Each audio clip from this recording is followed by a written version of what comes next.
bonsoir à toutes et à tous. Hein. Merci encore d'être là ce soir. Je m'excuse pour le retard. Alors, à la fin de... On va démarrer la paracha de Vaïra, mais avant, on va faire une petite intro sur la paracha de Shemot.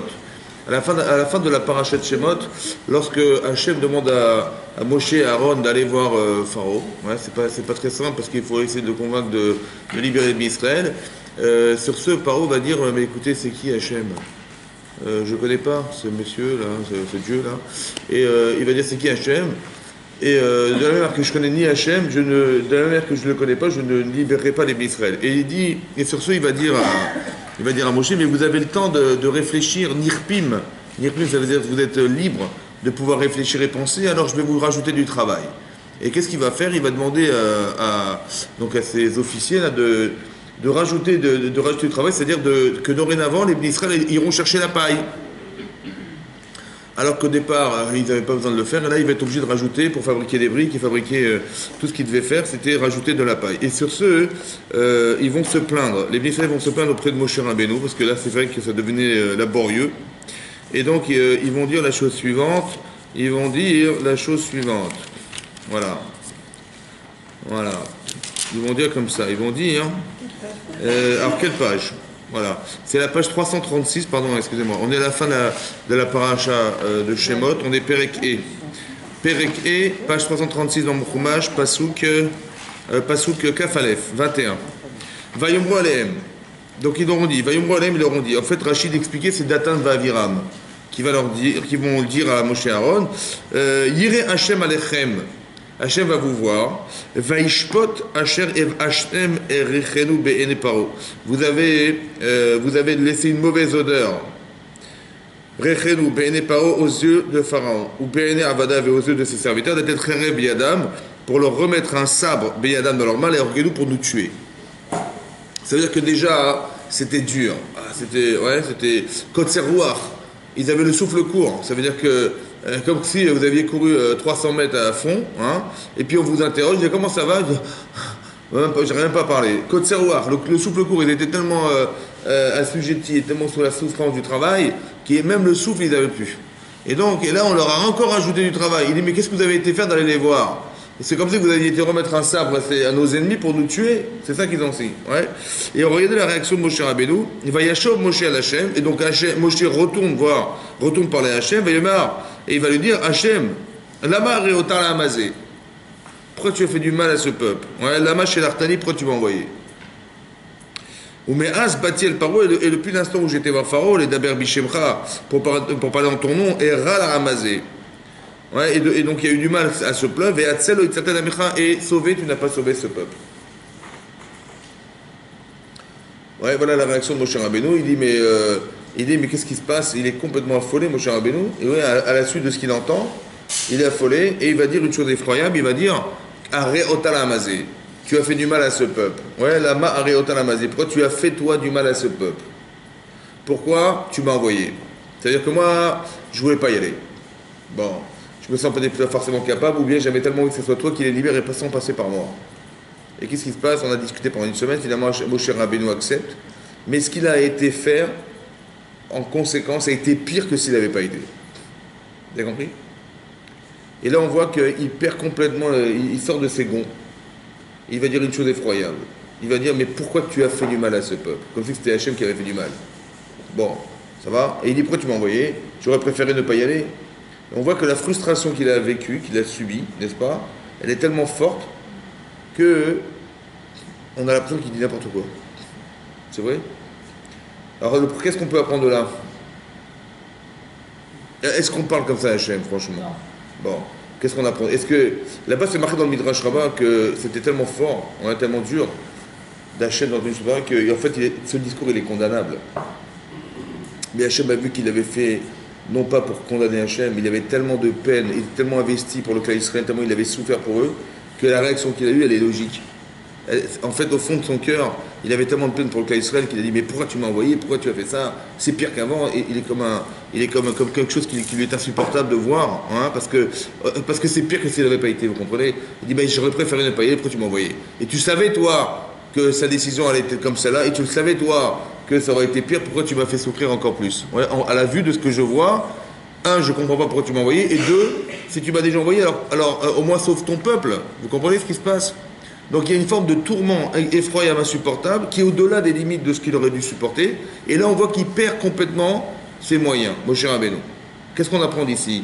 C'est intéressant de voir que quand on est attaché à quelque chose ou à quelqu'un et qu'on est frustré à la proportionnelle de ce qu'on a subi, qu'on n'est plus capable de contrôler. Ça va? Et que ce qu'on va dire, c'est pas forcément ce qu'on pense. Parce que bien sûr qu'on n'imagine pas que Moshe Rabbeinu, il a carrément insulté Hachem. Vous avez compris? C'est pas possible. Mais cette chose-là, elle peut se dérouler en couple, avec ses parents, avec ses enfants, avec, vous avez compris, quand on a un attachement familial très fort, quand on a un attachement avec sa femme ou son mari, quand on est déstabilisé comme ça, on voit que le discours ne correspond pas du tout à ce qu'on pense. Donc est-ce que, par exemple, je vais me disputer avec ma femme, elle va me sortir un truc complètement fou, est-ce que je vais écouter ce qu'elle va dire? Mais là, j'apprends d'ici que c'est pas forcément ça qui se passe, vous comprenez? C'est pas forcément ce qu'il va dire ou ce qu'elle va dire qui correspond à ce qu'elle ressent ou ce qu'il pense. Mais je vois qu'on peut perdre les moyens, on peut perdre ses moyens, et ça se justifie parce que quelque part, oui, on voit qu'il y a un tel attachement de Moshe Rabbeinu à Israël, où un homme il peut avoir un tel attachement avec son épouse, ou une femme elle peut avoir un tel attachement avec son mari, ou avec ses enfants, que quand il y a une sorte de court-circuit qui va s'organiser entre ce qu'on ressent et ce qui est vécu, on peut perdre complètement ses moyens et on peut dire n'importe quoi et on peut arriver à carrément ne plus se contrôler. C'est incontrôlable. C'est plus fort que soi. Pardon, est-ce qu'il faut s'excuser? Ah, évidemment. Parce qu'en fait, ça dépasse ce qu'on a pensé. Alors on s'excuse d'avoir dit quelque chose, mais ce qui est intéressant, c'est que ça dépasse la pensée. C'est intéressant. C'est-à-dire qu'on peut arriver à un niveau tel que même Moshe Rabbeinu lui-même, avec le recul qu'il a, qu'on peut être prisonnier de ses convictions personnelles. Ça veut dire que c'est très intéressant parce que on nous demande de nous attacher à quelqu'un, on nous demande de nous attacher, comment on va dire, à la Torah, on nous demande de nous attacher très fortement à certaines choses, et on se rend compte que l'Eli Yetzirah, il peut utiliser cet attachement contre nous. Est-ce que vous comprenez ça? Et lui, il a pu quand même se sentir légitimement trahi. Qui? Oui. Ça a été le porte-parole de Hachem. Évidemment. Et donc, il a eu l'impression peut-être de ne pas avoir été aidé. Donc, voilà, il se retourne là en disant... Le sentiment, il est logique, mais est-ce que le discours, il est logique? Est-ce qu'on dit à Hachem, tu as fait du mal à ce peuple, pourquoi tu m'as envoyé? Sauf s'il a voulu laisser ça là. D'accord, j'ai compris. Maintenant, est-ce que Hachem, il avait réfléchi au départ, quand il a envoyé Moshe Rabbeinu? Évidemment. Le problème, c'est quoi? C'est la logique divine. C'est ça qui m'échappe. Ça va? Il y a aussi une chose à comprendre. C'est injuste ce qui se passe. Et c'est cette injustice qui le rend fou, Moshe Rabbeinu. Parce que d'un côté, le rachat, c'est qui le rachat dans l'histoire? C'est Paro. Ouais. Et Hachem, il a laissé Paro rajouter du travail. C'est-à-dire qu'on voit quelque chose d'incohérent, que le rachat, il réussit. Et les tzadikim, c'est qui? Ceux qui subissent. Et eux, on les a encore plus accablés. Ça veut dire qu'il y a un principe qui est la problématique de la paracha et de Moshe Rabbeinu, c'est rachat vetovlo. Le rachat, on lui fait du bien. Et le tzaddik verra l'eau. Et le tzaddik, il doit supporter tout ça, et c'est pas normal. Vous comprenez? Donc c'est le problème de l'injustice. Je comprends pas. Tu fais les mitzvot, tu t'engages, tu gardes, et tu es accablé. Et celui qui est carrément le rachat, lui, tout fonctionne bien, tout va bien. Et ça, c'est pas normal. Et ça, quand on est attaché aux valeurs et qu'on voit les valeurs se contredire, c'est dans cet état-là qu'on peut se retrouver, vous comprenez? D'un côté, on doit développer des valeurs parce que c'est ça qui nous fait exister, c'est ça qui nous fait réagir dans la vie, parce que quand on n'a pas de valeur, on n'a pas de valeur, donc on ne réagit pas aux situations. Et quand on en a, on peut tomber dans ce piège. Vous avez compris? C'est important d'y réfléchir parce que c'est des choses qu'on doit appréhender dans sa vie de couple, dans sa vie familiale, etc. Parce que on peut être déstabilisé au possible dans des situations pareilles. La parnassa, c'est pareil. Quelqu'un qui peut perdre son travail, il peut tomber dans une déchéance morale aussi forte que celle-là, parce que il va trouver ça injuste, ce qu'il subit, ce qui arrive est injuste, et donc il peut se rebeller dans sa vie. Et ça peut être déstabilisant, et c'est ce qui se passe là. Donc de comprendre, de commencer le schéma, oui. Mais Moshe, il sait tout ça. Il sait quoi? Il sait que Hachem peut déstabiliser, mais il devrait être au-dessus de tout ça. Très bien, c'est vrai. Vous avez raison. C'est pour ça qu'on va continuer. Vous avez raison intellectuellement, c'est vrai ce que vous dites. Mais émotionnellement, est-ce que c'est vrai? Non. C'est pour ça qu'il est émotionnellement touché. Il n'a pas un problème intellectuel, Moshe Rabbeinu. Parce que quand c'est comme ça, est-ce qu'on réfléchit? Non, on ne peut plus réfléchir. Ça veut dire que la passion, elle est plus forte que ce qu'on sait, et là, on perd la raison, c'est-à-dire qu'on n'est plus contrôlable. Voilà. Et donc, ce que je veux dire par là, c'est qu'il faut appréhender ces situations pour les réfléchir. Parce que ça sent mauvais, vous comprenez? On sait qu'on peut tomber dans ces panneaux, et on sait que ça peut être déstabilisant pour soi, et donc on se permet de se construire pour justement éviter ce genre de situation, ou bien les analyser pour les contrôler. C'est ça que je veux essayer de faire. Ouais, qu'on ait ce recul qui fait que... Oui, c'est un peu comme la colère. Là, Moshe Rabbeinu est un peu en colère quelque part. Bon, mais d'accord, il est perturbé par ce qui se passe et ça dépasse ses sentiments. Il est capable de dire des choses qui sont insupportables à entendre. Mais il est un peu en colère en vérité dans cette situation. Et on sait pertinemment que la colère, ouais, c'est un des principes qu'il faut comprendre. On voit qu'à 3 reprises, Moshe Rabbeinu il s'est mis en colère, ouais, et dit la Gemara, et dit Rashi rapporte que Kol HaKoès, tout celui qui s'énerve, Eno Elad Toreh, il va se tromper. C'est-à-dire que la colère, elle amène à avoir un regard qui soit faux sur la réalité. Alors elle est comprendre comment psychologiquement, quand je m'énerve, c'est que je vais forcément voir faux. Ça, c'est à comprendre. À part ça, c'est marqué dans la Gemara, dans les Darim, l'Afkavbet, la Gemara dit, il y a plusieurs rabbanim qui parlent et qui disent que quelqu'un qui se met en colère, il va oublier la Torah. Il va devenir tipèche. C'est quoi tipèche? Bête. Il va devenir bête. Bizarre. À part ça, c'est marqué que celui qui s'énerve, il a plus en lui d'avérot que de mitzvot. C'est un révélateur que quelqu'un qui s'énerve, qu'il est plus en faute à l'intérieur de lui-même que de mérite, que de mérite, que de shriot. À part ça, c'est marqué que celui qui se met en colère, c'est comme si il pratiquait l'idolâtrie. Allez comprendre en quoi la colère a un rapport à la religion. Ouais, comme si il pratiquait une autre religion, celui-là, ouais.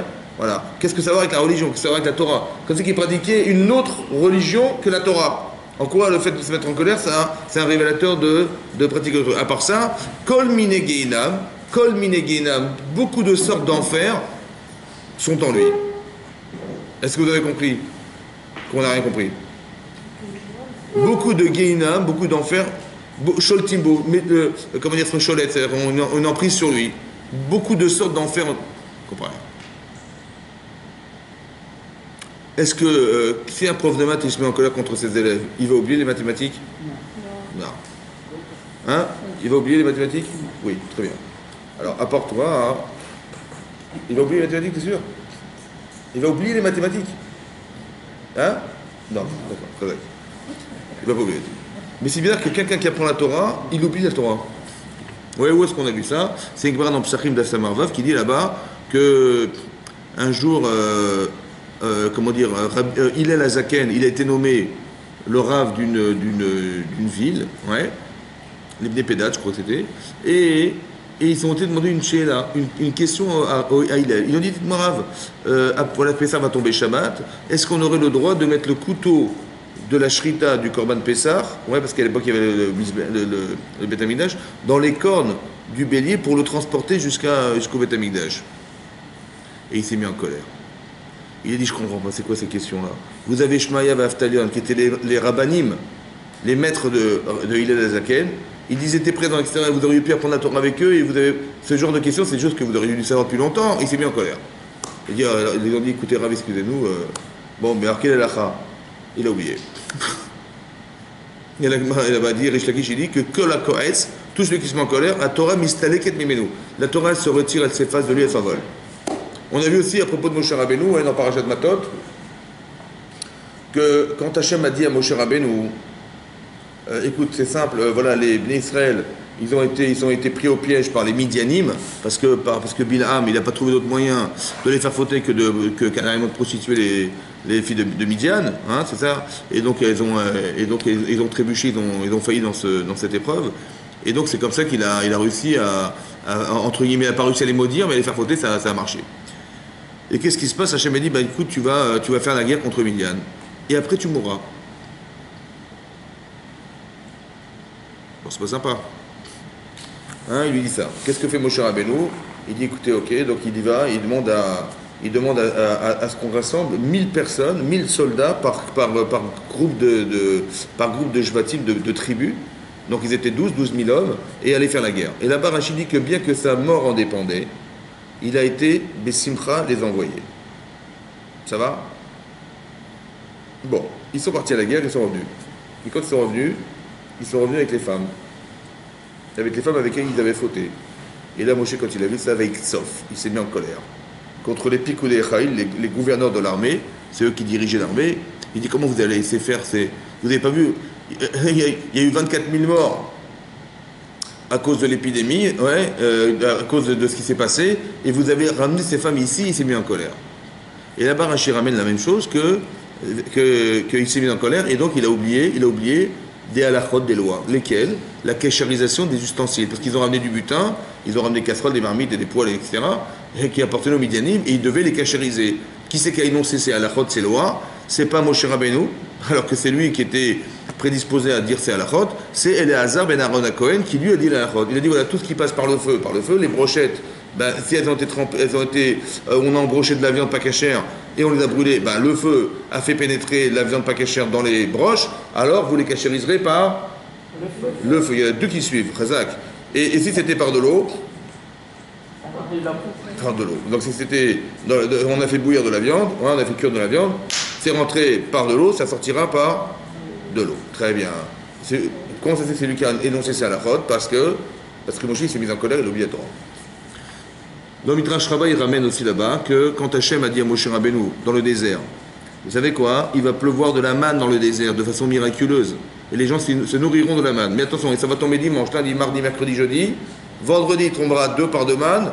Et Shabbat, il ne tombera pas de manne. Donc préviens-les qu'ils n'ont pas nécessairement besoin d'aller chercher de la manne dans le désert Shabbat. Parce qu'il ne va rien tomber.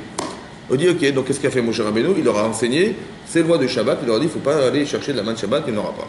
Qu'est-ce qu'ils ont fait les Israël? Ils ont été chercher de la manne pendant Shabbat. Et là, il s'est mis en colère. De nouveau, bon, à 3 reprises, 2 fois, une autre fois aussi à cause de Kohen Rosh Chodesh, il s'est mis en colère contre Aaron Cohen. Il a dit mais pourquoi vous n'avez pas mangé les Kodashim? Il dit mais on était onen. Il avait perdu ses enfants, il ne pouvait pas en deuil, il était obligé de les brûler, pas de les manger. Il s'est mis en colère contre eux, il a aussi oublié cette halakha. Ça va? On voit qu'il s'est énervé et à chaque fois il a oublié. Il s'est énervé, il s'est oublié. D'accord? Et donc on apprend là-bas que quand on se met en colère, on oublie la Torah. Et on renie Hachem. On renie Hachem. Vous avez compris pourquoi? Hein? Qu'est-ce que ça a à voir avec Hachem? Je me mets en colère, que ça va avec Hachem. Hein? En fait, c'est comme ça. Je vois quelque chose, j'ai une connaissance, et je vois qu'une personne, elle vient devant moi, elle fait une bêtise. Bon, je ne supporte pas la bêtise. Alors je vais me mettre en colère contre elle.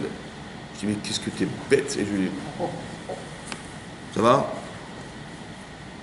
Je vais m'énerver contre elle, cette personne, parce qu'elle a fait, je supporte pas la bêtise. Bon. Hachem, il dit, bah, quelqu'un qui pense comme ça, il renie Dieu. C'est vrai que Dieu. En fait, il renie Dieu pourquoi? Parce que Hachem, il était derrière ou pas? Bon. Il a dit, ce type-là, le pauvre, il ne sait pas. Et lui, il sait. Ben, faisons-les se rencontrer. Donc, qu'est-ce qui va se passer? Il aurait dû avoir de l'empathie vis-à-vis de cette personne. Et lui dira, le pauvre, il est bête. Oui, il ne sait pas. Eh bien, je vais combler son manque parce que j'ai la connaissance, je vais le combler. Et comme ça, on partira. Moi, j'aurais apporté ce que je sais et lui sortira gagnant parce que il aura appris ce qu'il ne savait pas. Ça va? C'est ce que voulait Hachem. Mais quand on se met en colère contre lui, ça veut dire quoi? Non seulement la personne, elle sait qu'elle est bête, elle part frustre d'être bête, et celui qui avait la connaissance, ça a servi à quoi? Ça a servi à rien. C'est même pire que ça, je vais vous dire. C'est à cause du fait qu'il savait qu'il a fauté. Alors, si ça n'a servi à rien, alors je te l'enlève. Et pire que ça, parce qu'à cause du fait que tu savais, tu as fauté, alors je vais te l'enlever, pour pas que tu recommences. Mais ça, c'est que dans la Torah, ça. Ça va? Ça veut dire que le type, il renie Dieu. Pourquoi? Parce qu'il n'a pas compris que ce qui lui arrivait, en fait, ça avait été pensé.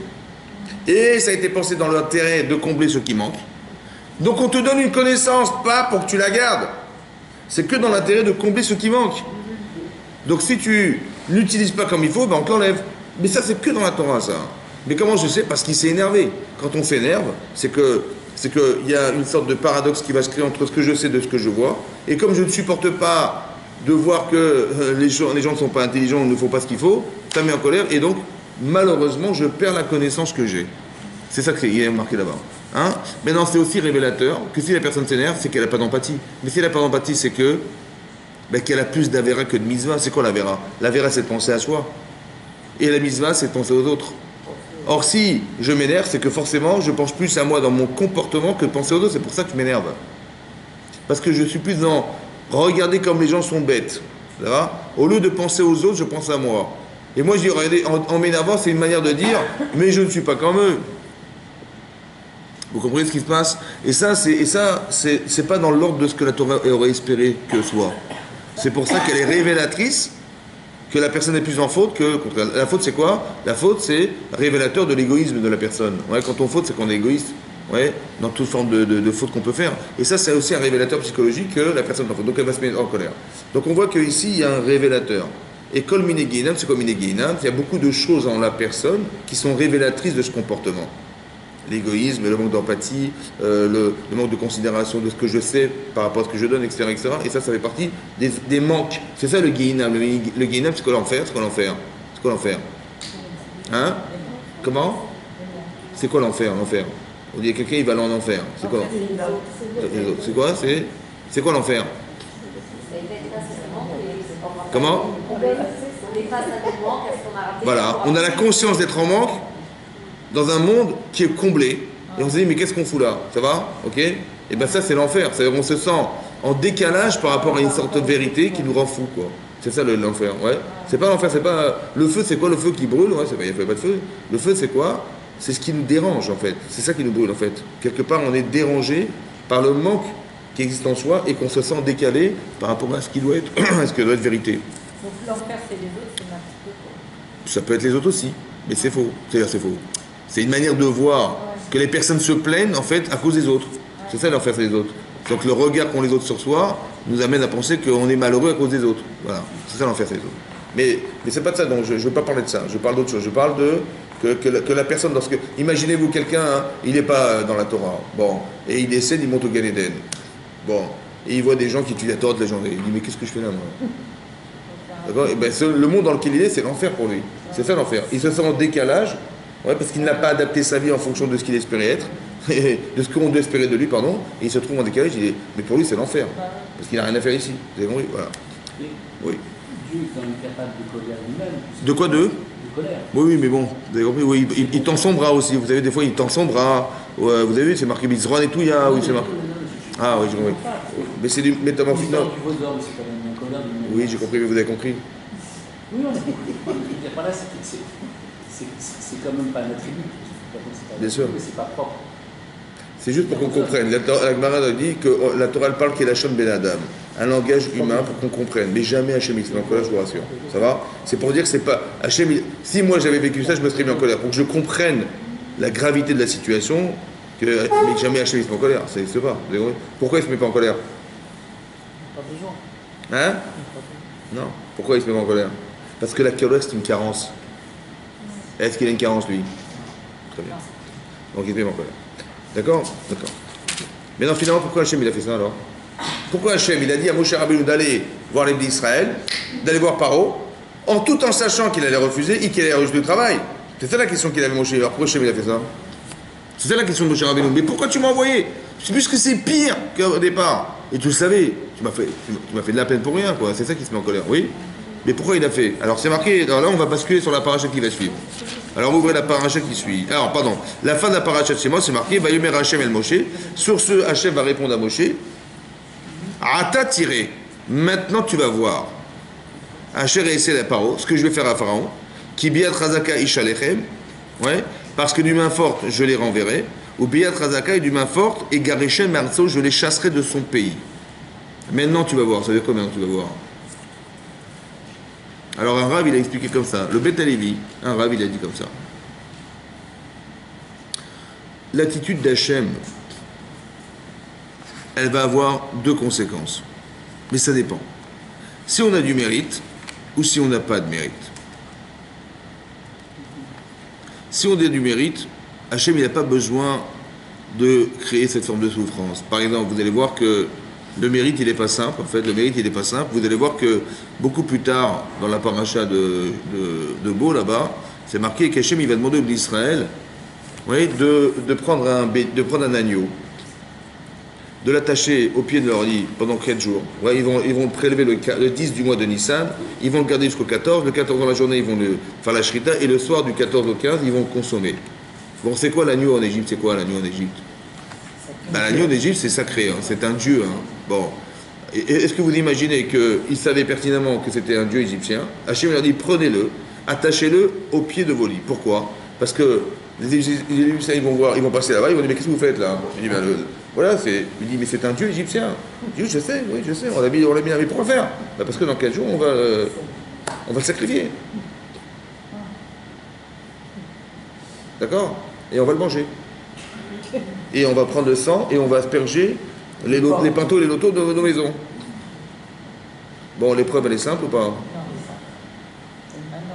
C'est comme si que vous rentrez dans une église, vous décrochez le truc là-bas, hein, et vous le mettez au pied de vos lits, et on dit, mais qu'est-ce que c'est? Ben, c'était pour mettre une croix sur le... C'est pas évident, hein, c'est pas évident, c'est très très compliqué. C'est-à-dire c'est très compliqué d'avoir le courage d'aller contre la religion de l'époque, quoi, qui était forte et virulente. Mais il fallait quoi? Il voulait que le srout, c'est de s'affirmer dans son judaïsme et de s'afficher. C'est pour ça qu'Hachem, quand il a vu ça, il est passé au-dessus des maisons Pessar, Passar. Mais il fallait pouvoir s'affirmer, c'était courageux quand même, c'était pas simple. Hein. Ça, c'est le mérite. Et là, ils sont sortis d'Égypte. Mais là, ils n'avaient pas de mérite. Vous savez ce que fait Hachem quand on n'a pas de mérite? C'est ça la réponse. C'est de dire Hachem, il dit, j'ai pas le choix parce qu'il n'y a pas de mérite. Comment tu veux que je les sauve? C'est comme quelqu'un qui enlace quelqu'un très fort comme ça, il l'attrape violemment comme ça. Ouais. Alors il dit, mais tu sais qui tu as dans les mains? Je dis non. Ben, il dit, mais c'est le roi. Il dit, ah, excusez-moi, je ne savais pas. Donc s'il a du mérite, on va le lâcher. Mais s'il n'a pas de mérite, on est obligé de lui taper dessus pour libérer son bras et que la personne puisse se sauver. Vous savez ce que fait Hachem? Il va dire à Moshe Rabbeinu, va voir Pharaon. Il va aller voir Pharaon. Mais il sait qu'il va refuser. Mais il ne va pas seulement refuser, il va dire, Pharaon, ah, vous avez le temps de réfléchir. Ah, vous avez le temps de réfléchir. Je vais rajouter du travail. Ça, c'est rachat. Et comme il était rachat d'avoir rajouté du travail, alors Hachem, il va juger qu'il est rachat et il va envoyer les plaies d'Égypte. Et les plaies d'Égypte vont libérer les d'Israël. Ce processus, c'est quand on n'a pas de mérite. Donc quand Moshe a dit, mais qu'est-ce que tu as été faire de m'envoyer? Mais j'aurais préféré ne pas y aller. J'ai dit, si tu n'avais pas été, j'aurais pas pu les libérer. Vous avez compris ce que je veux dire? Quand un type il est rachat, la seule manière qu'on a dans ce cas-là, lorsqu'on n'a pas de mérite, c'est de provoquer sa faute et de le juger parce qu'il a fauté d'avoir rajouté du travail. Et le juger, c'est d'envoyer les plaies, et les plaies d'Égypte vont libérer Israël. C'est le seul moyen légitime et juste qu'avait Hachem de juger Pharaon, parce qu'on n'a pas le mérite de sortir d'Égypte. Vous comprenez comment ça marche? C'est ça le schéma. Ata, tiré maintenant, tu verras. Maintenant qu'il a fauté, je peux engager un processus de plaie d'Égypte. Très important, vous compreniez que c'est vrai là, mais c'est tout le temps comme ça. Quand on a du mérite, ça va tout seul, et quand on n'en a pas, on est obligé de provoquer la faute des autres pour pouvoir faire que on va nous libérer dans l'endroit où on se trouve. Voyez. On parle là du mérite de Pharaon ou du peuple d'Israël? Du peuple d'Israël. J'ai dit, on a chopé le roi, on l'a attrapé fortement. Le roi, c'est qui ici? C'est qui attrape et c'est qui? Le roi, c'est qui? Non, excusez-moi, j'ai pris un exemple. On nous a enfermés en Égypte, on nous a fait travailler dans les camps de travail. Donc on nous enlace, on ne veut pas nous lâcher. Donc Paro, c'est que lui qui veut retenir. Le cas Israël, s'il mérite de sortir, alors il va s'excuser de nous avoir rendu esclaves. Mais si on n'a pas ce mérite, la seule manière de libérer l'Israël de l'emprise des Égyptiens, c'est de taper sur l'Égypte. Mais de quel droit, puisque nous n'avons pas de mérite, de quel droit on va pouvoir le faire?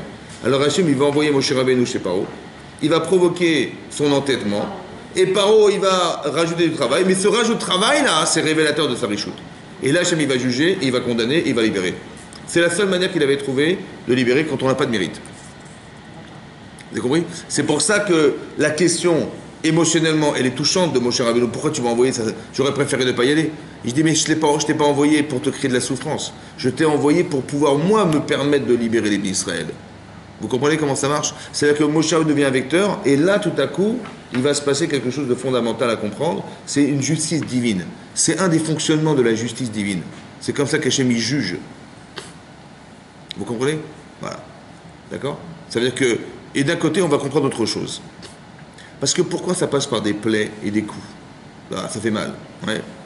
Et là, tout à coup, on va parler des plaies d'Égypte. Dans la paracha qui va suivre, on va comprendre un autre mécanisme de comment Hachem il juge les gens, il permet aux gens de libérer. Parce que manifestement, Paro, il est têtu, Ouais, il ne veut pas lâcher Israël, et c'est logique d'un côté, parce que ça fait 210 ans qu'on est esclave, il est habitué à avoir des ouvriers hébreux dans les camps qui fabriquent des briques et qui travaillent pour lui, et ça fait, je veux dire, on s'habitue, c'est comme ça, vous comprenez. À part l'accoutumance, c'est un pouvoir politique. C'est un pouvoir économique. Parce que c'est des gens qu'on ne paye pas, donc évidemment qu'on va les faire travailler, ça ne nous coûte pas un centime, on ne va pas vouloir lâcher prise. Sur le plan économique, sur le plan international, ouais, sur le plan divin, il est le dieu du Nil. C'est très difficile, vous comprenez, ouais. Donc pourquoi il s'entête, lui? Pourquoi il s'entête? Parce que s'entêter, l'entêtement vient de l'intérêt qu'il a de conserver son pouvoir, ouais, et donc il va devenir incohérent dans sa façon de penser. Pourquoi c'est incohérent? Pourquoi c'est incohérent?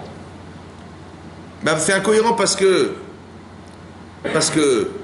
quand nous on a une mitzvah de libérer des gens pris en captivité. Si on nous dit, vous savez, les phares qu'ils ont pris, je sais pas, monsieur ou madame Intel, il faut la libérer, il faut le libérer, qu'est-ce qu'on fait? Ben, on va ramasser de l'argent pour payer la rançon. Ça veut dire qu'on est prêt à payer pour libérer les gens. Ça veut dire que, autrement dit, ça veut dire que l'argent est tributaire à la vie, est tributaire à la liberté. C'est vrai ou pas? Et ici, c'est juste inversé. C'est que Paro, il pense que son argent, son pouvoir est plus important que la liberté des autres. C'est ça, non? Mais c'est pas logique. Comment ça se fait qu'il a fait le choix? Il a fait un choix, donc il a le choix. Il est libre ou pas? Paro, il est libre. Pourquoi il n'a pas fait le choix alors qu'il est seul à détenir le pouvoir contre toutes ces personnes qui sont assujetties en Égypte et qui sont des esclaves, des millions de personnes? Vous avez sur la balance un seul homme qui détient le pouvoir, un seul homme qui détient le pouvoir, et des millions de personnes, ouais, des millions de personnes qui sont assujetties, prisonniers, et qui sont en manque de liberté, et qui souffrent. Des millions. Un contre des millions. L'argent contre la liberté. Qu'est-ce que vous auriez choisi, vous? Mais oui, mais d'un côté, si vous libérez ces gens, vous êtes la risée du monde. Et vous êtes le dieu du Nil. Quel dieu du Nil? Vous avez compris ou pas? Et d'un côté, vous avez un pouvoir qui va disparaître. Et la presse, elle va dire de vous que vous n'êtes pas un bon roi. Et puis, il va falloir remplacer ces ouvriers, il va falloir en payer d'autres. Et vous allez perdre de l'argent. Et ça va faire un trou dans la caisse de l'État. Tout ça, c'est une chose qui est évidemment un refus personnel. Mais c'est quoi en vérité? C'est quoi l'enjeu? L'enjeu, c'est quoi? Ben, c'est eux contre moi. C'est eux contre moi. Et qu'est-ce qu'on a choisi? Qu'est-ce qu'il a choisi, Paro? Qu'est-ce qu'il aurait dû dire? Il aurait dit, mais bien sûr, je vais les libérer, bien sûr. Et si j'ai la honte, et si on me fait honte, c'est pas grave, j'expliquerai pourquoi c'est nécessaire. Vous avez compris pas? Comment ça fait qu'on n'arrive pas à faire ce choix? Et nous, c'est pareil. Nous, c'est pareil. Nous, c'est pareil. Quand on veut défendre des intérêts, on devient incohérent.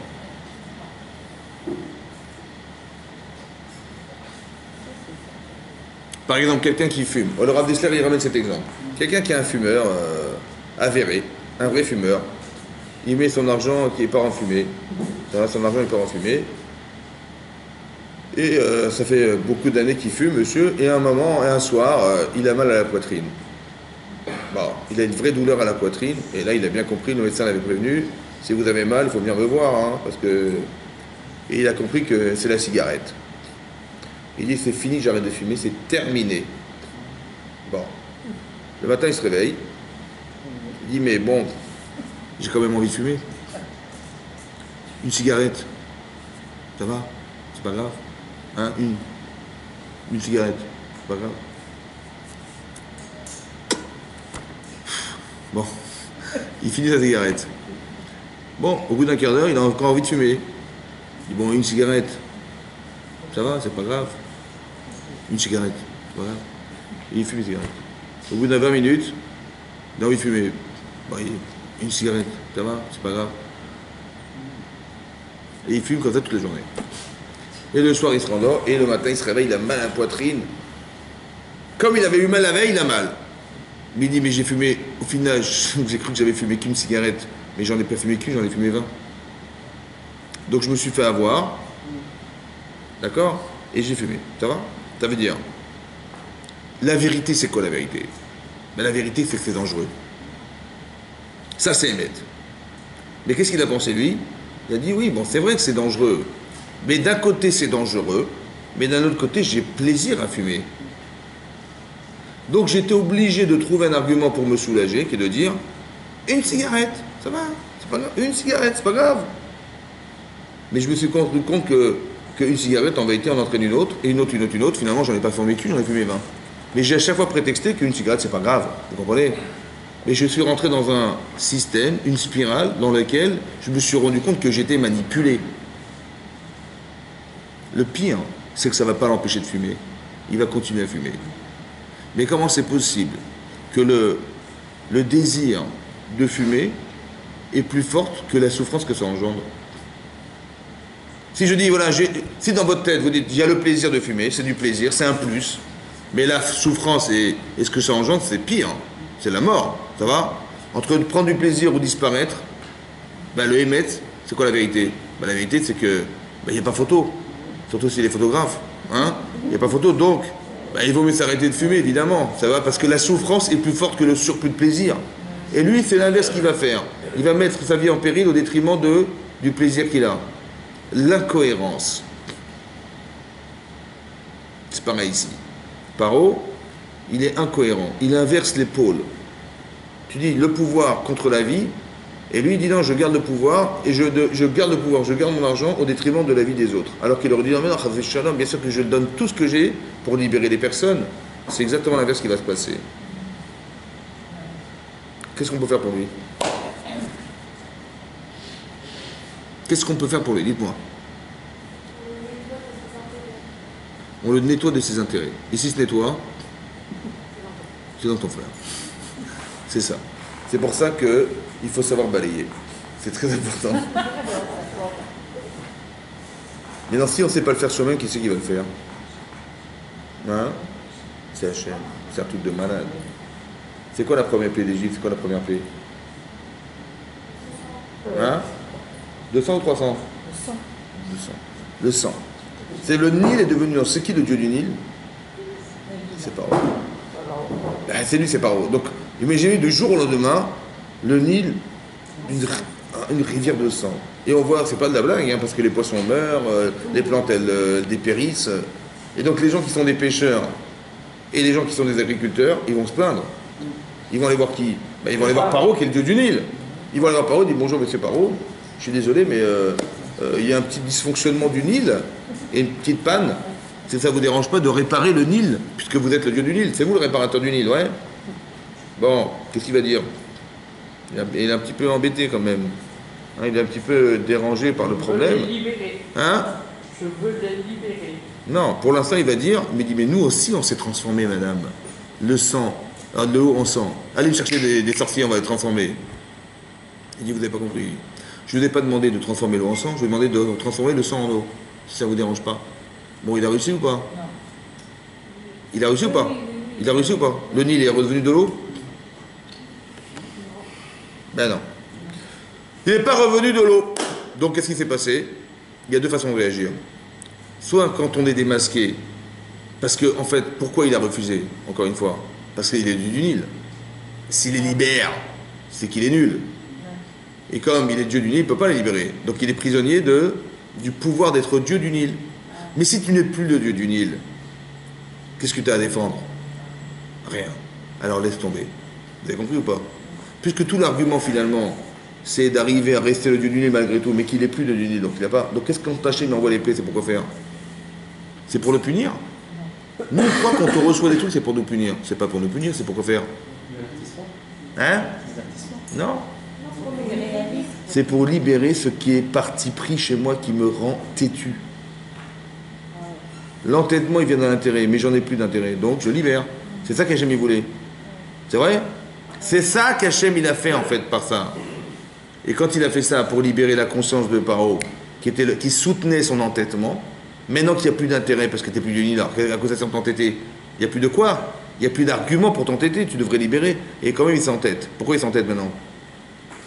Puisqu'Hachem il a fait le travail de libérer ce qui pouvait l'entêter. Donc il devrait lâcher prise, c'est logique ou pas? Et comment ça se fait que la personne comme Paro, comme nous tous, hein, on a du mal à se libérer de cette chose-là? Pourquoi? Ben pour deux raisons. Pour deux raisons. Un et deux. Comment? L'orgueil. Ça veut dire que maintenant il y a un autre problème. C'est pas un problème intellectuel. C'est pas un problème psychologique. C'est un problème du moi. Ça veut dire comme ça. C'est comme quelqu'un, hein, quelqu'un m'a fait reproche en public. Ça va? Bon, il me l'a fait pour mon bien, hein, mais il l'a fait en public. Je dis, tu m'as fait ça, tu vois ce que je vais te faire. Tu m'as fait ça, tu vois ce que je vais te faire. Là, il va se passer autre chose. Au lieu de voir au lieu d'entendre ce qui m'arrive, je refuse ce qui m'arrive, parce que tu m'as fait honte. Comme si que Paro, en fait, il va se venger contre Hachem, parce que tu m'as fait honte, tu vas voir, je vais m'entêter. Comme si qu'il y avait une forme de compétition entre le bon Dieu et soi, qui fait, ah, tu m'as fait ça, tu vois ce que je vais te faire. Et je vais m'entêter pour démontrer que je n'accepte pas que tu aies raison. Vous comprenez ce qui va se passer? Donc là, on n'est plus dans l'ordre de ce qu'on espérait, mais dans l'orgueil, dans les mauvaises midotes. Vous avez compris ce que je veux dire? Voilà. Comme c'est qu'on avait cultivé quelque chose chez nous qui devait rester, c'était l'amour de soi. Et ça, c'est ça qui va empêcher Paro de se libérer. Ça, c'est une réponse possible. Khazak. Une autre réponse possible, c'est qu'il y a combien d'éléments qui l'empêchent de se libérer? Il y a un problème. Il est Dieu du Nil, il est le roi d'Égypte, il est la plus grande puissance du monde, il détient des gens qui ne payent pas, et il a peur que dans la presse, on parle de lui comme étant un mauvais roi. Tout ça, c'est des choses qui m'empêchent de libérer. Vous comprenez ou pas? Mais j'en ai enlevé une, j'ai enlevé le Nil. T'es plus Dieu du Nil. Mais t'es quand même le roi, t'as quand même un problème économique, t'as un problème politique, t'as un problème... Et ça reste ça. Ça peut expliquer l'entêtement. Ça veut dire que quand on veut libérer la personne d'une avéra, il ne faut pas croire que c'est un seul élément qui peut empêcher la personne de faire teshuva. Il y a beaucoup d'éléments qui se cumulent, en fait. C'est une sorte d'éventail qu'il faut comprendre qu'il n'y a pas seulement un seul problème à éliminer, il y en a d'autres.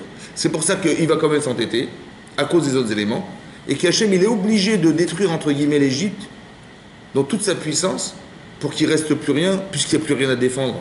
Et au fur et à mesure, vous allez vous rendre compte, en crescendo, que normalement, il aurait dû lâcher prise. Mais depuis combien de temps il aurait dû lâcher prise? Depuis le Nil, déjà, il aurait dû lâcher prise. Bon. Après, qu'est-ce que la deuxième plaie, c'est les grenouilles. Les grenouilles, elles vont envahir l'Égypte. Partout des grenouilles, partout des grenouilles. Alors il va dire, mais nous aussi, on s'est multiplié les grenouilles. Donc il va appeler les petits sorciers, ils vont fabriquer des grenouilles. D'accord? Mais après, qu'est-ce qu'il a fait? Il a demandé, il a dit, bon, c'est bon, on arrête là. Il a convoqué Moshe Aaron, il dit, bon, dites à votre Dieu qu'il nous débarrasse des grenouilles. Encore une fois, impuissance. Mais il n'avoue pas son impuissance. Pourquoi? Parce qu'il est dans la compétition, vous comprenez? Après, kinim, l'époux. Ouais, pas les maris, l'époux. Et qu'est-ce qui va se passer?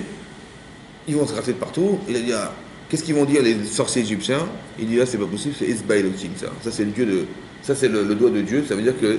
Pourquoi? Parce que c'était des sorciers. Mais des petites. De la poussière, ils ne pouvaient pas contrôler. Et il a dit, ça, c'est pas ça, c'est divin. Donc, même les sorciers ont dit, non, on ne peut pas capable. Donc, nous, on croyait que Moshe, c'était un grand sorcier. Ouais. Parce que comment il s'est présenté pourquoi ils ont cru que c'était un sorcier? Parce que comment il s'est présenté devant Pharaon? Il a pris le bâton, il l'a jeté par terre. Il a dit, Aaron, tiens, prends ton bâton, jette par terre. Il a rigolé, il dit, attends, c'est quoi cette blague? De transformer des bâtons en serpents, mais il a appelé sa femme, il dit, viens, chérie, vas-y, montre-leur que c'est des...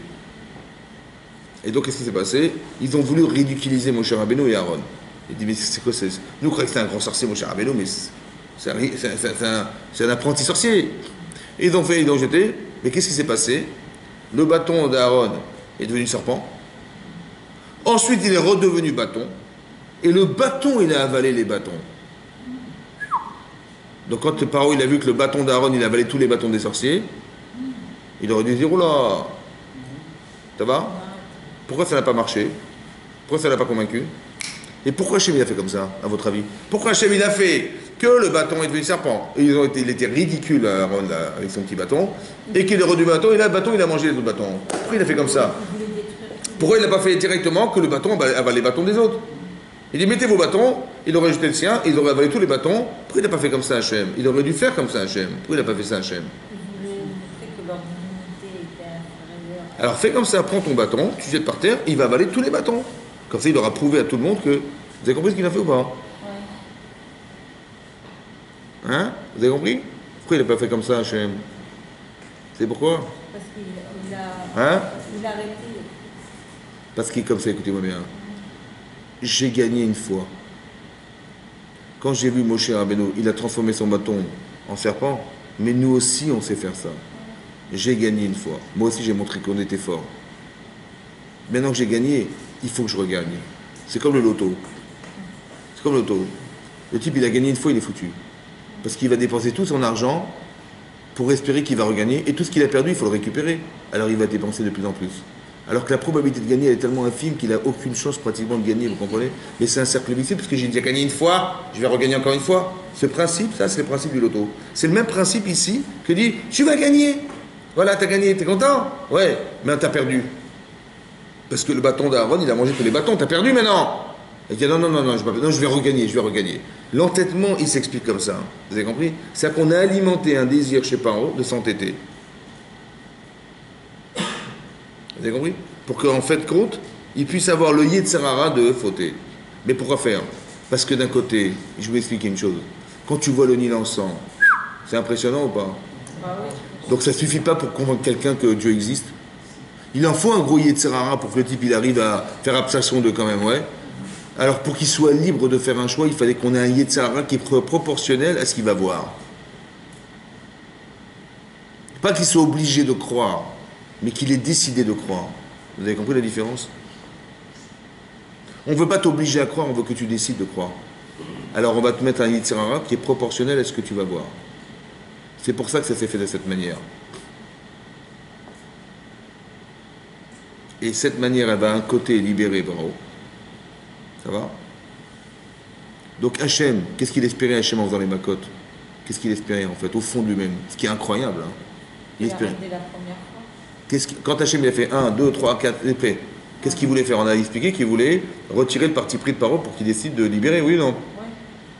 Donc Hachem, il a décidé. Attends, c'est un rachat quand même, Paro. Vous imaginez comment Hachem il réfléchit? Il réfléchit pas, tiens, t'as fait ça, tu vois, je vais te punir. C'est l'inverse qui va se passer. Ça veut dire qu'il va tout faire pour que Paro il fasse teshuva. Alors que nous, on aurait pu croire qu'il a fait tout ça pour punir Pharaon. Est-ce que vous comprenez ça? Que les plaies d'Égypte, elles n'ont eu de sens que pour libérer la conscience de Paro, qui lui permettrait d'avoir le choix de le libérer. Alors que lui, il l'a compris comme étant la vexation d'avoir été humilié par Hachem. Vous avez compris la différence? Nous, on ne doit pas ressembler à Paro, nous. On doit ressembler à ce qu'Hachem aurait espéré qu'on soit. Donc quand il nous arrive quelque chose, on doit le comprendre comme quelque chose qui nous libère et pas comme quelque chose qui nous afflige. Ça vient répondre à quelque chose chez moi. Ça ne vient pas me détruire. Vous avez compris? Tu m'as fait la honte, mais tu vois ce que je vais faire, je vais m'entêter, non, je vais rien savoir. C'est-à-dire que tout le monde est d'accord que c'est impossible qu'on les garde, les Israël, parce que la souffrance qu'on subit, elle est insupportable. Mais Paro, il va s'entêter, vous comprenez? Il va s'entêter. C'est-à-dire qu'on aurait tellement aimé qu'il arrive à sortir de cette problématique. Parce qu'Hachem, il n'avait pas d'autre choix. Qu'est-ce que tu veux qu'il fasse Hachem pour libérer cet homme de ce problème? Ça veut dire que, en fait, on se rend compte que Hachem, ce qu'il a essayé de faire, parce qu'il est manifestement prisonnier lui-même de ses intérêts personnels. En fait, lui, il croit qu'il est libre, Paro, parce que c'est lui qui décide. C'est lui qui décide d'assujettir, c'est lui qui décide de faire croire qu'il est le Dieu du Nil, c'est lui qui décide de tout, c'est lui le roi, n'est-ce pas? Mais l'homme le plus prisonnier de la terre, c'est qui au final? Mais c'est lui qui est prisonnier, vous avez compris, voilà. Lui, il croit qu'il est libre de décider. Moi, j'ai même décidé contre Dieu que je vais les conserver. Voilà, c'est moi qui décide. Mais est-ce que d'être libre, c'est d'avoir une liberté de choix? Est-ce que d'être libre, c'est d'avoir une liberté de choix? C'est parce que j'ai le choix que je suis libre. Ou bien, l'inverse, c'est parce que j'ai plus le choix de faire un choix que je suis libre. Oui.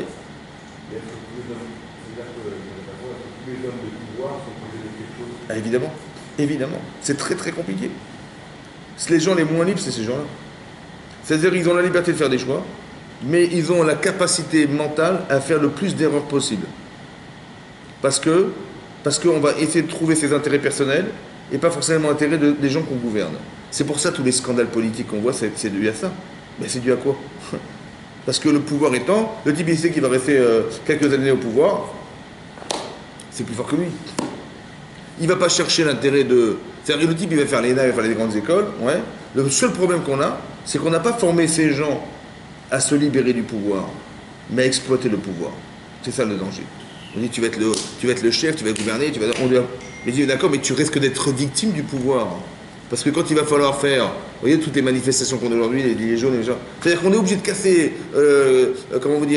toute l'avenue des Champs-Élysées pour lui dire, oh, on a compris, c'est bon, vous avez compris. Et si tu casses rien, on n'a rien compris, quoi. C'est incroyable. Oui, oui, on a compris la souffrance. Il a fallu que tu casses les journées pour que tu comprennes qu'il y a des gens qui vivent dans une carence effroyable. C'est pareil, ça veut dire qu'on est quoi? On n'est pas dans la souffrance des autres, on est dans le pouvoir. Vous avez compris, c'est ça le danger. C'est qu'on est tellement dans l'intérêt de conserver son image et de conserver tout ça que les gens sont complètement aveugles et sont incapables de pouvoir utiliser leur pouvoir au service des autres, mais au service de soi. C'est ça le danger, c'est ça Paro. Donc qu'est-ce que fait Hachem? En fait, il tape dans le tas, il tape dans quoi? Il tape dans ce qui empêche la personne de choisir. C'est ça qu'il faut comprendre. Vous avez compris? Tous les scandales politiques et tout, tu croyais que tu allais gagner en utilisant l'argent sale pour essayer de financer ta campagne, mais ça ne marchera pas, tu comprends? Parce que c'est fait de façon assourde, interdite. Et donc ça n'a pas d'avenir et c'est pour ça que ça ne fonctionne pas. C'est comme les subprimes. Il y a une crise économique énorme. Oui, mais c'était dû à quoi? Pourquoi toutes les banques elles ont coulé? Pourquoi? Ben, quand vous analysez, vous vous rendez compte qu'aux États-Unis, on a fait miroiter à des gens, les pauvres, des gens qui n'avaient pas d'argent. On leur a dit, vous savez quoi, vous allez devenir riche. Non, vous allez devenir propriétaire. Ah bon, mais c'est ce qu'on rêve, mais c'est impossible, on n'a pas les moyens. Si vous inquiétez pas, on va vous faire des crédits. Vous allez acheter vos maisons. Si mais on n'aura pas les moyens, on va vous faire des crédits. Mais des crédits qui vont monter en crescendo, vous comprenez, les intérêts vont monter. Bon. Il dit, oui, mais d'accord, mais si on va vu les montants, mais on pourra pas forcément payer. Je dis, mais c'est vrai, votre vie va changer, vous savez, la part d'achat, ça change, hein, les gens ils trouvent du travail, vous allez augmenter vos salaires et vous pourrez payer ces mensualités. Je dis, mais si on n'arrive pas, je dis, au pire, écoutez, au pire, dans 10 ans, si vous n'arrivez pas, vous allez vendre vos maisons et vous allez récupérer l'argent, et puis ben voilà, c'est pas grave, mais au moins vous avez été propriétaire, au moins vous avez récupéré quelque chose. Non seulement ils ont perdu. Et quand ils ont vendu, il y avait tellement de millions de personnes qui ont acheté et qui ont vendu que le marché immobilier il a coulé. Et toutes les banques qui avaient investi dans ces actions, elles ont coulé avec. Vous savez pourquoi ça a coulé? Parce qu'on a exploité la souffrance des hommes. On a exploité la pauvreté. Voilà. On a essayé de gagner de l'argent là où on peut. Et on a essayé de trouver de l'argent même chez les pauvres. On a été magouillé des pauvres. Vous comprenez ce que je veux dire? Ça, c'est pas possible. Et donc Hachem, il a dit que c'est pas possible. Parce qu'on est dans l'exploitation de la souffrance. En leur faisant croire, soi-disant, qu'ils vont gagner, ils vont être propriétaires, on les fait rêver, et au final, c'est que du mensonge. Parce que les banques, elles savaient pertinemment que ça allait couler. Mais elles ne savaient pas que ça allait avoir une ampleur aussi grande. Et on est dans une crise incroyable, mondiale. Mais c'est parce qu'on exploite la souffrance. C'est-à-dire que les personnes qui sont au pouvoir ne cherchent qu'à gagner sur toute la fiscalité, tout ça, c'est que ça. C'est malheureux, mais c'est comme ça. On n'est pas dans essayer de trouver un équilibre social, mais dans essayer de faire qu'il y aura de plus en plus de riches et de plus en plus de pauvres. Parce que la façon de penser, c'est celle qui est paro. Vous avez compris? Donc Hachem, il est obligé de tout balayer pour faire en sorte que ça puisse recommencer et se reconstituer d'une façon cohérente. Mais ce principe, en fait, il est déjà marqué dans la Torah. C'est ça, paro. C'est ça les plaies d'Égypte, vous avez compris? En fait, que la crise, elle est là pour faire on va libérer les consciences. C'est ça qui est important. Pour que la personne qui est au pouvoir, elle fasse teshuva. Faire teshuva, ça veut dire reconnaître qu'au final, le système que j'ai employé, il n'est pas logique. Ouais. Et c'est exactement l'inverse qu'il aurait fallu faire. Et c'est tellement compliqué, ouais, qu'on voit dans la Torah que Paro, il a eu énormément de mal, malgré tout ce qu'il a reçu sur la tête, il avait encore du mal à pouvoir lâcher le pouvoir, parce que quand on est propriétaire du pouvoir, c'est très difficile de lâcher. C'est très dur de lâcher. Vous voyez? Donc ce que fait Hachem en fait, c'est de pouvoir faire que, parce qu'il a provoqué Paro, ça a engendré qu'il a été rachat dans sa démarche. Cette richoute, elle a été jugée, condamnée. On a déclenché les macotes. Ça a deux effets. Un, parce que le ministère n'avait pas le mérite de sortir, ça les a permis de se libérer. Et deux, à lui, ça lui a permis de faire tchouva. C'est comme ça que ça marche. Vous avez compris comment ça marche? C'est ça que ça marche. Donc il faut le comprendre parce que quand il arrive des choses dans l'histoire comme ça, on a compris que les mécanismes sont marqués dans la Torah. C'est comme ça qu'Hachem il procède. C'est comme ça qu'il a pensé les choses. Et c'est comme ça que ça se vérifie dans la vie. C'est ça qui est marqué. Vous avez compris? Maintenant ouvrez la page. La page 346.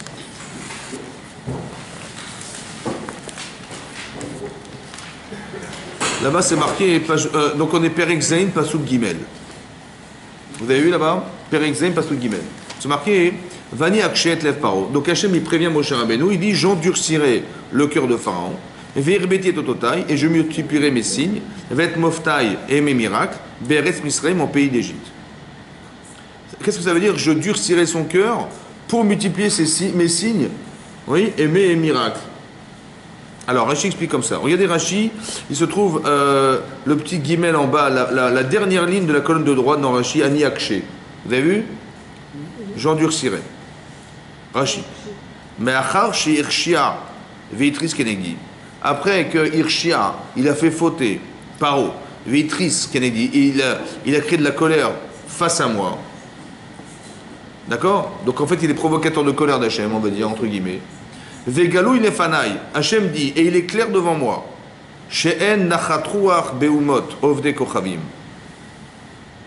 Il n'y a pas de nachatruach, de contentement, de satisfaction. Beumot, parmi les nations, ovde kochavim idolâtres. La tête lève shalem la chouve. La tête lève, de mettre dans son cœur, de façon entière, la chouve, de faire teshuva. Ça veut dire qu'ils ont bien vu, Hachem il a vu, comment? Il a vu Hachem qui ne feront pas de chouva shlema. C'est quoi chouva shlema? Shlema. Oui, en français j'ai compris, mais ça veut dire quoi? C'est quoi complet? Comme le pain demi complet, demi complet. C'est ça? Le pain demi complet. Mais non. C'est quoi complet? C'est quoi faire chouva shlema? Shlema. Shlema, c'est... Non, j'ai pas demandé quelle est la traduction française de Shlema. Ma question c'est qu'est-ce que veut dire complet? Complet. Par exemple, on va envoyer les plaies. Bon, à un moment donné, Paro va dire écoutez, on arrête là. C'est bon, j'arrête là. Donc il dit bon, il a fait teshuva. C'est quoi il a fait teshuva?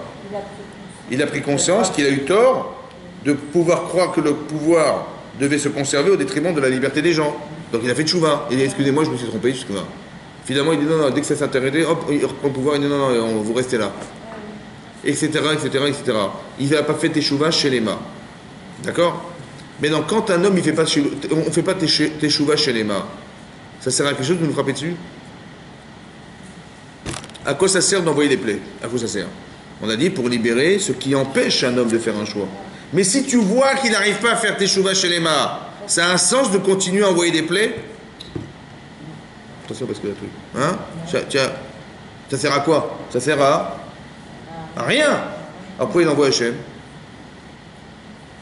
Ça va? Continue. Il dit Tovli, dit Hachem, il m'est préférable. Ça c'est comme ça qu'Hachem il raisonne.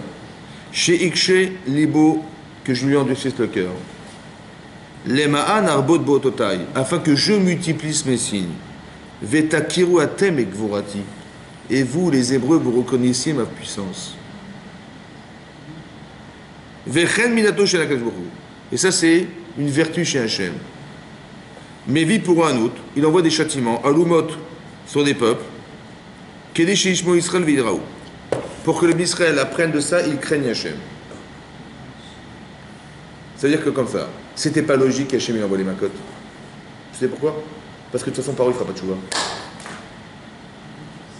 Alors à quoi ça sert d'envoyer mes cotes? Pour que nous, on puisse voir la justice d'Hachem. Que toi, tu dises, je pensais qu'on pouvait faire tout et n'importe quoi de sa vie, et je vois que quand on fait n'importe quoi, ouais, on est jugé. Ah bon? Mais oui, regarde Paro, il a été jugé, mais c'est grave ce qu'il a reçu. Hein? Ouais, alors il faut faire attention. Pour avoir de la crainte, ça veut dire quoi la crainte? Ça veut dire de se mettre des frontières qu'on n'aura plus le droit de franchir. La peur que j'ai eue de voir ça, ça m'a créé des frontières. Et ça, je me dis, non, laisse tomber, ça va me convaincre. Ça veut dire quoi? Ça veut dire quoi cette frontière? C'est quoi? C'est comme ça, écoutez-moi bien. C'est quoi la peur maintenant? C'est quoi la peur? C'est comme ça. Le émet, c'est qu'il ne faut pas fumer. Et que c'est dangereux pour la santé. Le shaker, le mensonge, c'est que bon, une cigarette, ça va. C'est pas grave. C'est vrai ou pas? Mais tu te rends compte que j'ai fait le choix de ce qui est mensonger au détriment de la vérité. Et la vérité, c'est quoi la vérité? C'est que la réalité, c'est que la souffrance, c'est plus fort que le plaisir. C'est la réalité. Donc j'aurais dû depuis longtemps arrêter de fumer, mais j'ai continué à fumer. Mais qu'est-ce qui m'en a empêché? L'imagination que j'avais d'imaginer que de fumer une cigarette, c'était pas grave. Vous savez pourquoi j'ai pensé ça? Parce que j'ai pas eu assez peur de ce que provoquait la cigarette. Donc j'aurais dû mettre cette vérité face à ce rêve. Et en confrontation, j'aurais dit qu'il n'y a pas photo, j'aurais pas fumé. Vous comprenez pas? Seulement, j'ai jamais osé mettre en confrontation.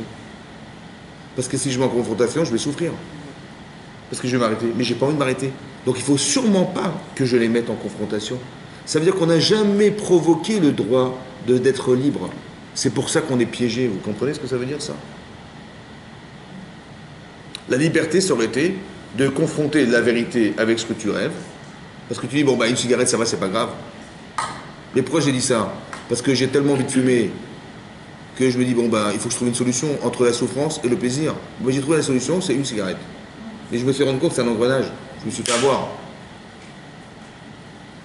Mais pourquoi je me suis fait avoir? Parce que si j'avais dit, attends, on va pas faire l'idiot, je sais que ça c'est dangereux, et ça c'est du plaisir. Si j'avais confronté le Hémet avec le shaker, j'avais mis en confrontation, parce que qui c'est à votre avis qui m'a fait dire, bah, ça va une cigarette, c'est pas grave, allez, c'est pas grave. C'est qui? C'est ça. S'il y a quelqu'un en moi qui veut me défoncer, qui veut me tuer, qu'est-ce qu'il fait? Il me dit, mais écoute, cigarette, c'est pas grave. Pourquoi? Parce qu'il utilise mon plaisir pour me détruire. Est-ce que vous comprenez ça? Mais non, moi, il faut que je dise, attends, ton Yetzeratov, le bon penchant, il te dit, mais c'est quand même grave de fumer, tu risques de perdre ta vie. Et ça, j'aurais dû avoir le courage de mettre en confrontation avec ce que je pense, et que dans l'opposition, j'aurais dit, mais logiquement, ça va pas. Mais ça, est-ce que j'ai eu le courage de le faire? Non. Est-ce que Paro, il a eu le courage de le faire? Est-ce que Paro, il a eu le courage de penser, bon, je détruis des familles entières. Bon, mais si c'était ma mère qui était là-bas, et mon père qui était dans les camps en train de casser des pierres et qui mourait sur les coups là-bas, est-ce que je les aurais laissés? Donc eux, mais je sais pas comment, mais toi, quand ça te concerne, tu dis, mais évidemment, Chazé Shalom, on fait racheter une chose pareille. Et quand ça concerne les autres, tout à coup, ça ne touche pas. Mais eux aussi, ils sont des parents, eux aussi, ils ont des enfants, eux aussi, les enfants ont des parents. Pourquoi tu ne te mets pas dans la peau de celui qui subit ce que tu leur proposes? Je ne veux pas confronter cette idée. Je ne veux pas mettre la vérité face au mensonge. Je n'ai pas envie. Je n'ai même pas envie de provoquer le choix. Parce que de provoquer le choix, ça me dérange. C'est ça le problème de Paro. Vous avez compris ou pas? On ne peut pas faire Teshuvah chez les mains si on se ment toute la journée. Parce que la vérité, on la connaît. Mais on ne va pas la confronter. Alors on se trouve des excuses. Vous avez compris ça? Jusqu'à quand on va trouver des excuses? C'est ça, Paro, vous comprenez? Si tu dis à Paro, mais attends, en vérité, ces gens, ils meurent sous les coups quand même. Parce que toi, tu veux garder le pouvoir. Alors vas-y, prends la mort de ces gens et prends le pouvoir. Ben, fais-les confronter ensemble et tu verras que ben, tu vas décider, tu pourras décider. Mais ça, tu seras logique, émotionnellement touché parce que tu vas penser. Mais en vérité, mais on ne fait jamais ce travail. C'est pour ça qu'on n'est pas libre, vous comprenez ou pas? Parce qu'on ne s'est même pas donné le choix de choisir. Alors on va occulter. Qu'est-ce que fait Hachem pour qu'il puisse le faire? Il va enlever le parti pris pour qu'il puisse avoir le courage de mettre les deux en face. C'est-à-dire, maintenant que tu n'as plus rien à gagner, tu n'as plus rien à gagner. Alors fais Tchouva Shlema. C'est-à-dire que Shlema, entière, ça veut dire, ose confronter les notions et mets-les une face à l'autre et tu verras que tu vas choisir. Là, tu pourras choisir, mais tu ne vas pas le faire.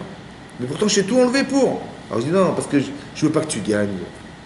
Vous comprenez? Parce que si finalement je fais ça, tu auras gagné et je ne veux pas que tu gagnes. On a l'impression qu'on a affaire à un enfant. C'est vrai ou pas? C'est comme un enfant. Il dit non. Mais pourquoi c'est un enfant? Parce que le Yitzhara, il me rend être un enfant. Je suis un enfant. C'est dingue. Hein? C'est un raisonnement d'enfant. Enfantin, vous comprenez? D'avoir le courage, c'est d'être adulte. Mais de se cacher derrière, ben c'est comme l'enfant qui veut dire non, j'ai rien fait, j'ai pas peut-être. En fait, c'est ça qu'on veut, c'est ça qu'il faut, ce qui est marquant ici. C'est qu'on voudrait nous apprendre à être des adultes. Ça veut dire d'être adultes, ça veut dire de confronter la vérité, qu'on connaît la vérité, on connaît la vérité, avec tout ce qu'on se ment toute la journée et tout ce qu'on s'explique. C'est comme le fumeur qui dit et peut-être que si je fais ça, ça va, c'est pas grave, et on continue toute notre vie comme ça. Non, il faut s'arrêter un jour, il faut dire non, tu sais ce que tu gagnes, ce que tu perds, tu sais. Alors vas-y, mais confronte les deux notions, confronte les deux situations, et tu verras que logiquement, tu ne devrais pas avoir de problème de faire un choix, c'est pas vrai. C'est-à-dire qu'on a toujours cette possibilité de faire teshuva. C'est faux de croire qu'on est prisonnier, je sais pas quoi. Et après, même quand on a des souffrances qui nous ramènent à faire teshuva, des fois on s'entête à croire qu'on a raison. C'est dommage. Alors, s'ils disent, donc je ne vais pas vous faire plaisir, une fois, deux fois, trois fois, au bout d'un moment, il est obligé d'abdiquer. Mais normalement, il aurait dû, logiquement, je dis comme ça, pourquoi je défends l'idée que je ne vais pas vous libérer? Pourquoi? Parce que c'est moi qui vais perdre. Mais non, tu n'as plus rien à perdre. Parce que de dire que tu es de l'union aux gens, de toute façon, ils ne te croient plus. De croire que ton pays, aux yeux du monde entier, il est puissant, il est plus puissant. Au fur et à mesure, on élimine la puissance. Donc tu n'as plus rien à gagner, tu comprends? Sur le plan politique, il n'y a plus. Sur le plan économique, non plus. Sur le plan, il n'y a plus rien. Donc qu'est-ce que tu défends quoi? Il ne reste plus que quoi? Ben, l'orgueil. Ça veut dire, eh ben, tu m'as fait ça, ben, tu verras, je tiendrai tête et je ne veux pas te faire gagner. C'est pas que je vais perdre, c'est que je ne veux pas te faire gagner. Mais ça, c'est lié de Sarah, vous comprenez ou pas? Au lieu de faire tes chouvas chez les mains en se disant, bon, bah ça va, j'ai compris, de toute façon, j'ai plus rien à gagner, sincèrement, tu avais raison. Et maintenant, tout à coup, comme il n'y a plus de parti pris, je suis lucide. Et je me rends compte qu'au final, c'est quoi? J'ai tout perdu à cause de mon entêtement. C'est ça que j'aurais dû dire. Je me suis entêté, j'ai tout perdu. Ah bah, tu vois, l'entêtement, c'est bête, c'est dommage. Et pourquoi je me suis entêté? Parce que j'ai voulu conserver mon pouvoir au détriment de la souffrance. Et là, tu vas commencer à raisonner, tu vas faire chouvas chez les mains. C'est ça qu'on espérait. Eh ben non. Monsieur, non, il garde, genre je suis en compétition avec Hachem. Mais ça, cet argument, c'est l'argument du Yetzirah, c'est de la bêtise, ça. C'est-à-dire qu'Hachem, il a fait la tova de s'occuper de lui, sincèrement, pour essayer de lui permettre de faire teshuva. C'est rabaissant pour Hachem, parce qu'il va s'occuper de quelqu'un qui est contre lui, qui est contre ses enfants. Est-ce que je veux dire, c'est comme si quelqu'un vous avez pris vos enfants, Shalom, et dit bon, ben, je vais m'arranger pour lui expliquer que ça ne se fait pas. C'est ça qui fait. Vous vous rendez compte de la anava d'Hachem, de l'humilité d'Hachem, c'est énorme. Vous vous rendez compte de ça ou pas? C'est comme quelqu'un qui vous prend vos enfants, Shalom, et il lui dit bon, il faut que je lui explique que ça ne se fait pas quand même. Et puis je vais essayer de lui trouver des trucs pour lui enlever le parti. Comment il est bon Hachem, comment il est bon Hachem. C'est-à-dire que même quelqu'un qui est contre lui, il va s'arranger pour essayer de le.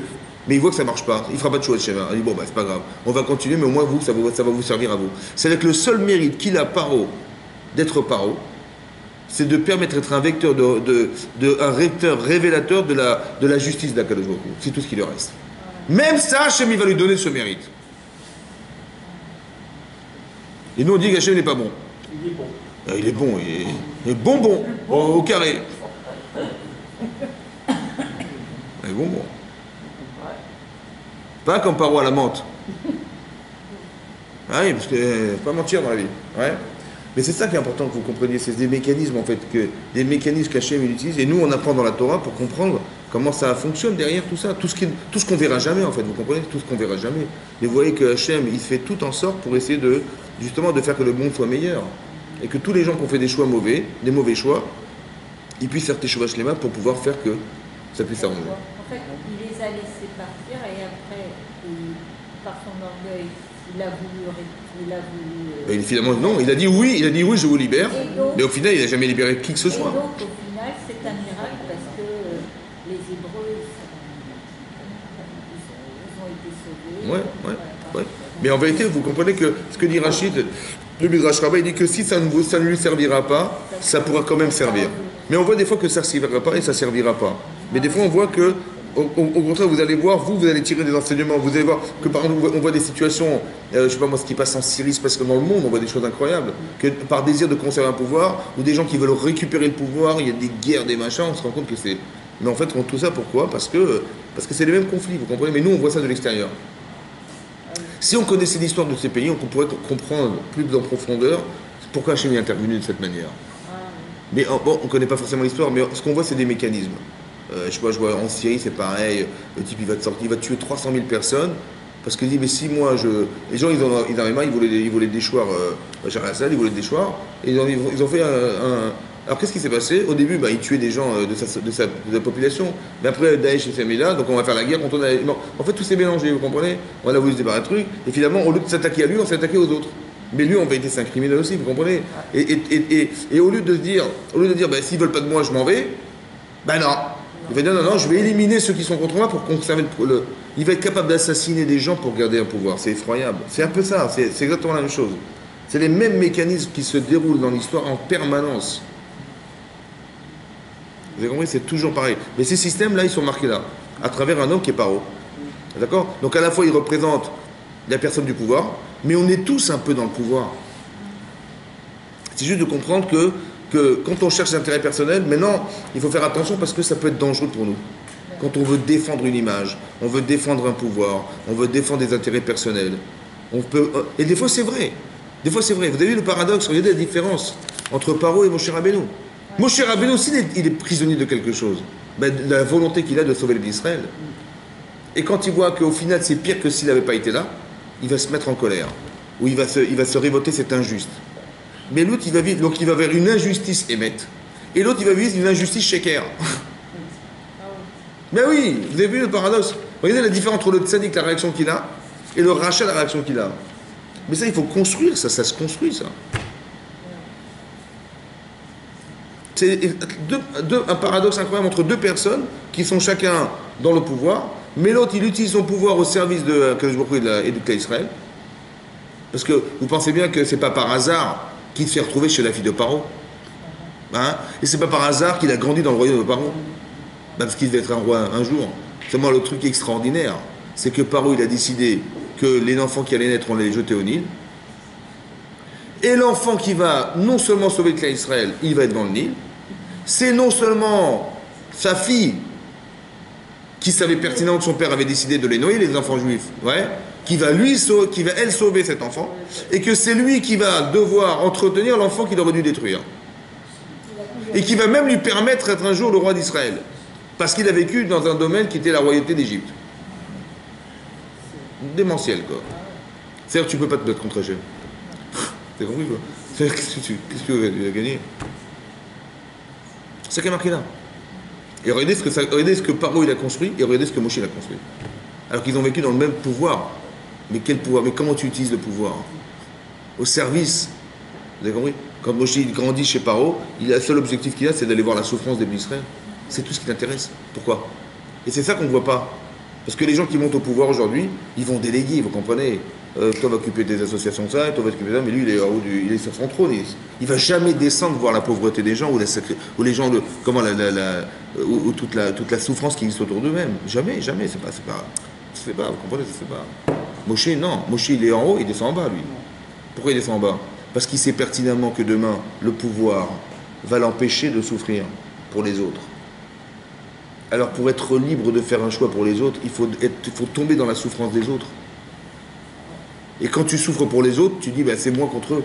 Mais si tu n'as pas déjà au départ, au préalable, descendu dans la souffrance, tu n'as même pas le choix de décider pour eux.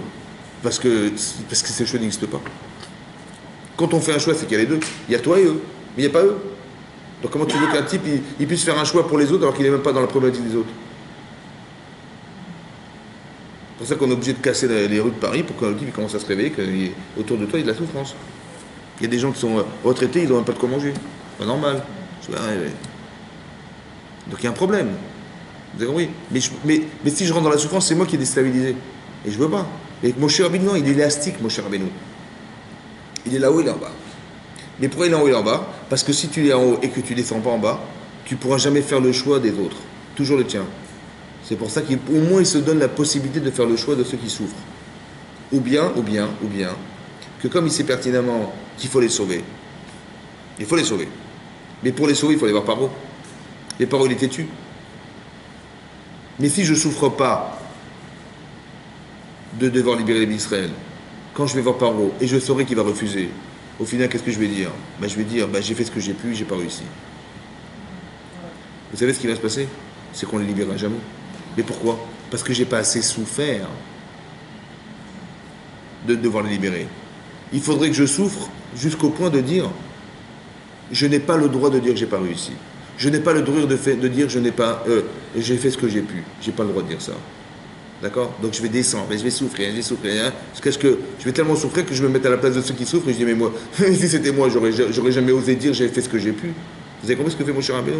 C'est-à-dire pour deux raisons. Un, pour être libre de faire ce choix, et deux, pour arriver, par le biais de la souffrance, à se dire jamais je ne pourrai lâcher et proposer et penser que j'ai fait ce que j'ai pu. Non, je ne peux pas.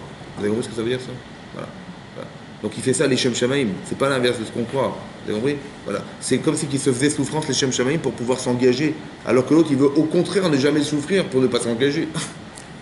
Vous avez compris comment ça marche? Chazak ou Baruch? Chazak. Donc on va dédier le cours pour la réponse chez les mains. Nes Ben Sarah.